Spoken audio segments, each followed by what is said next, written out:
10월 5일 일기도회를 하나님께 드립니다. 함께 성경 읽겠습니다. 다니엘 2장 14절부터 23절 말씀입니다. 그때 왕의 근위대장 아리옥이 바벨론 지혜자들을 죽이러 나가매 다니엘이 명철하고 슬기로운 말로 왕의 근위대장 아리옥에게 물어 이르되 왕의 명령이 어찌 그리 급하냐 하니 아리옥이 그 일을 다니엘에게 알림해 다니엘이 들어가서 왕께 구하기를 시간을 주시면 왕에게 그 해석을 알려드리리이다 하니라. 이에 다니엘이 자기 집으로 돌아가서 그 친구 하나냐와 미사엘과 아사랴에게 그 일을 알리고 하늘에 계신 하나님이 이 은밀한 일에 대하여 불쌍히 여기사 다니엘과 친구들이 바벨론의 다른 지혜자들과 함께 죽임을 당하지 않게 하시기를 그들로 하여금 구하게 하니라. 이에 이 은밀한 것이 밤에 환상으로 다니엘에게 나타나 보임에 다니엘이 하늘에 계신 하나님을 찬송하니라. 다니엘이 말하여 이르되 영원부터 영원까지 하나님의 이름을 찬송할 것은 지혜와 능력이 그에게 있음이로다. 그는 때와 계절을 바꾸시며 왕들을 패하시고 왕들을 세우시며 지혜자에게 지혜를 주시고 총명한 자에게 지식을 주시는도다. 그는 깊고 은밀한 일을 나타내시고 어두운 데 있는 것을 아시며 또 빛이 그와 함께 있도다. 나의 조상들의 하나님이여 주께서 이제 내게 지혜와 능력을 주시고 우리가 주께 구한 것을 내게 알게 하셨사오니 내가 주께 감사하고 주를 찬양하나이다. 곧 주께서 왕의 그 일을 내게 보이셨나이다 하니라. 아멘. 오늘 우리의 예배와 기도를 받으시는 하나님을 뵙습니다. 말씀을 나눌 때 하나님의 인재가 우리 가운데 있기를 바랍니다. 오늘은 느부갓네살도 나의 피조물이다 라는 제목으로 말씀을 전하겠습니다. 영화를 보면 압도적이다 라는 표현을 사용합니다. 압도적이다. 무슨 의미일까요? 이는 뛰어난 힘이나 능력으로 상대방을 눌러 꼼짝 못하게 하는 것을 의미합니다. 우리들은 일상생활에서 압도적인 것들을 잘 경험하지 못합니다. 만일 적게나마 경험할 수 있는 것이 있다면 주변에서 재능 있는 사람들을 보고 발걸음을 멈추는 것이라 하겠습니다. 하지만 그런 모습이 인생을 쥐락펴락하기는 힘들죠. 이 세계에서 재능 있는 사람들은 얼마든지 있으니까요. 그러나 진정 압도적인 것은 숨을 편히 쉬게 하지 못합니다. 정상적인 판단을 하지 못하게 합니다. 자신의 존재에 대해서 우주적인 왜소함을 느끼게 합니다. 그 존재를 숫자로 표현하기 어려우며 존재 자체에 중압감을 느끼게 만듭니다. 자기 인생에서 절대적 존재를 마주하는 순간이기 때문이죠. 저희가 일생에서 이런 압도적인 현상을 경험할 기회가 주어진다면 아마도 하나님의 위엄을 온몸으로 체험하는 날이 되지 않을까 합니다. 다니엘 2장에서 느부갓네살 왕은 지나치게 압도적인 꿈을 꾸었습니다. 얼마나 압도되었는지 그 내용을 기억조차 하지 못했었죠. 이성적인 판단을 할 수 없습니다. 정직한 신하든 자신이 귀하게 여기든 사람이든 간에 의지할 대상이 되지 못했죠. 당시대 최고 권위를 가진 느부갓네살 왕은 감당할 수 없는 두려움에 온몸을 계속 떨고 있었을 것입니다.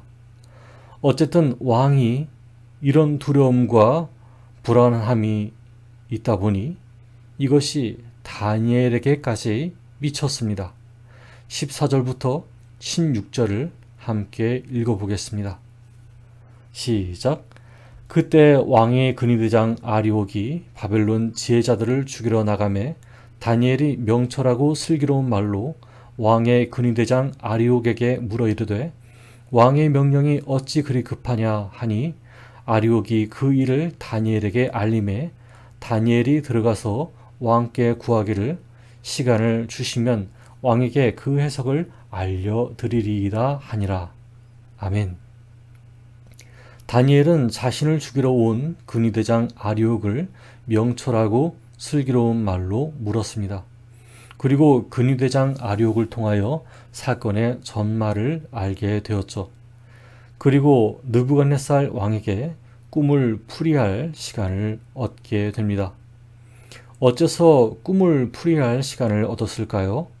왕궁의 지혜자들이 풀지 못한 문제를 자신도 감당할 수 없다는 마음에 도망칠 시간을 얻기 위함일까요? 그런데 여러분, 다니엘이 잠깐의 시간을 번 것은 이 문제를 회피해서 바벨론 바깥으로 도망치기 위함이 아니었습니다. 이 모든 문제를 해결할 방향이 단 하나 있다고 생각했기 때문입니다. 17절과 18절을 함께 읽어보겠습니다. 시작. 이에 다니엘이 자기 집으로 돌아가서 그 친구 하나냐와 미사엘과 아사랴에게 그 일을 알리고 하늘에 계신 하나님이 이 은밀한 일에 대하여 불쌍히 여기사 다니엘과 친구들이 바벨론의 다른 지혜자들과 함께 죽임을 당하지 않게 하시기를 그들로 하여금 구하게 하니라. 아멘. 다니엘은 자신과 함께 신앙을 지킨 친구들을 찾아갑니다. 그 친구들과 함께 하늘에 계신 하나님께 기도를 드렸습니다. 어째서일까요? 피하고자 한다 해도 쉽게 목숨을 보장받을 수 있는 문제가 아니었기 때문입니다. 다니엘이 보기에 먼저 죽임을 당한 사람들은 나름대로 느부갓네살 앞에 충성되고 믿음직한 사람들이었습니다. 그러나 그런 그들이 왕의 두려움이 크게 달하자 목숨을 잃었다는 사실이 믿기지 않았을 것입니다. 또한 지혜롭고 슬기로운 말을 하며 시간을 버는 것도 한계가 있다고 느꼈을 것입니다. 결론적으로 하나님 한 분밖에는 이 문제를 해결할 분이 없음을 느꼈을 것입니다. 여러분, 자신의 한계가 왔을 때 누구를 의지해야 할 줄 아는 것처럼 값진 것은 없습니다. 우리들의 삶의 한계가 왔을 때 하나님을 의지하는 저와 여러분 되기를 바랍니다. 절실하게 부르짖는 다니엘의 기도는 어떻게 응답되었을까요? 19절에서 23절을 읽어보겠습니다. 시작. 이에 이 은밀한 것이 밤에 환상으로 다니엘에게 나타나 보임에 다니엘이 하늘에 계신 하나님을 찬송하니라. 다니엘이 말하여 이르되 영원부터 영원까지 하나님의 이름을 찬송할 것은 지혜와 능력이 그에게 있음이로다. 그는 때와 계절을 바꾸시며 왕들을 패하시고 왕들을 세우시며 지혜자에게 지혜를 주시고 총명한 자에게 지식을 주시는도다. 그는 깊고 은밀한 일을 나타내시고 어두운 데에 있는 것을 아시며 또 빛이 그와 함께 있도다. 나의 조상들의 하나님이여 주께서 이제 내게 지혜와 능력을 주시고 우리가 주께 구한 것을 내게 알게 하셨사오니 내가 주께 감사하고 주를 찬양하나이다. 곧 주께서 왕의 그 일을 내게 보이셨나이다 하니라. 아멘. 두려움으로 둘러싼 밤, 다니엘에게 하나님의 환상이 보여집니다. 다니엘은 그 환상을 보자 하나님을 찬양하기 시작했습니다. 찬양의 이유는 놀라운 것이었습니다. 첫째, 그 시대 절대 권력자인 느부갓네살의 통치가 결코 영원하지 않다는 것입니다. 어떤 절대 권력도 우주를 다스리시는 하나님 아래서 한낱 먼지에 불과하다는 말이죠. 둘째, 느부갓네살이 꿈에 본 것은 그가 평소에 두려워했던 것이 반영되어 나타난 것이 아니라는 것입니다. 하나님이 자신의 권능을 꿈속에서 보여주셨기 때문에 느부갓네살은 자신이 나약한 피조물인 한 인간임을 깨닫고 두려워했던 것입니다. 셋째, 이 모든 지식을 왕에게 전할 사람은 바벨론의 높은 지위에 있는 사람이 아니라 멸망한 한 나라의 청년, 하지만 여호와를 믿는 청년인 다니엘 자신이라는 것입니다. 이런 놀라운 일들의 주체가 하나님이라는 사실을 알았으니 다니엘의 입에서 찬양이 절로 나오지 않았겠습니까? 여러분, 저는 전도사로서 사람의 고통에 대해서 통달한 사람은 아닙니다. 제가 가장 고통스럽다고 느낀 시기도 누군가에겐 아무것도 아닌 시기였을 수 있습니다. 그러므로 고통의 차이에 대해서 감히 말할 수는 없습니다. 하지만 제가 여러분에게 전할 수 있는 것이 있습니다.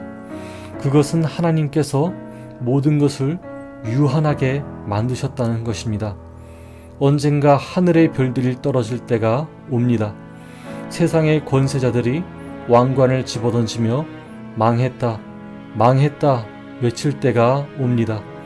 거짓말쟁이와 사이비 교주들이 창고에 가득한 금을 창문 밖으로 내던지며 두려움에 울부짖을 때가 옵니다. 저와 여러분이 현재 권세자들에게 농락을 당하고 있음을 느낄 때, 악인들에게 불합리한 일을 당하고 있음을 탄식할 때, 그 일들이 결코 그냥 지나가지 않음을 기억하시기 바랍니다.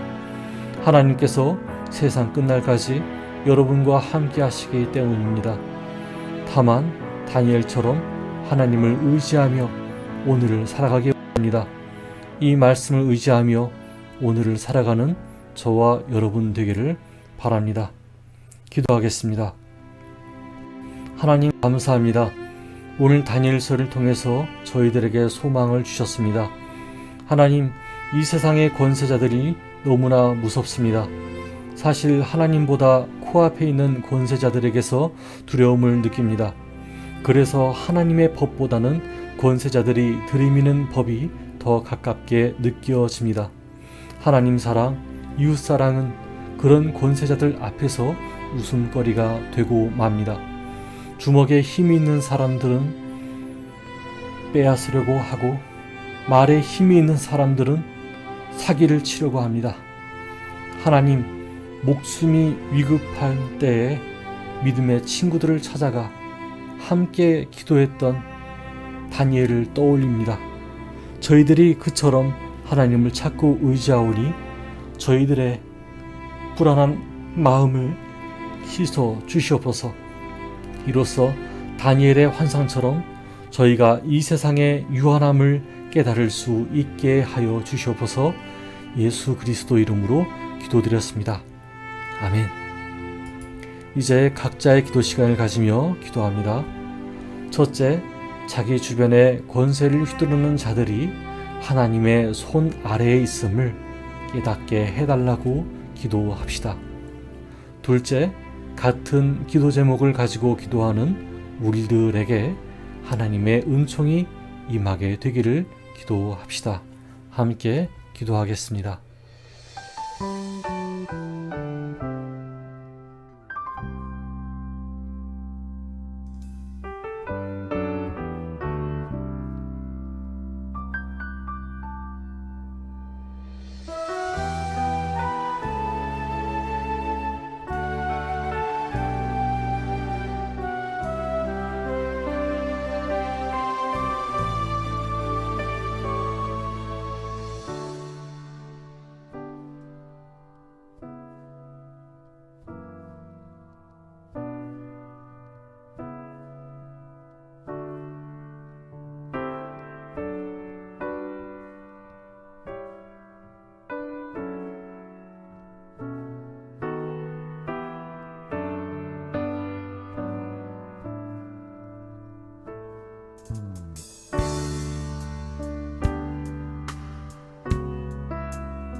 아멘.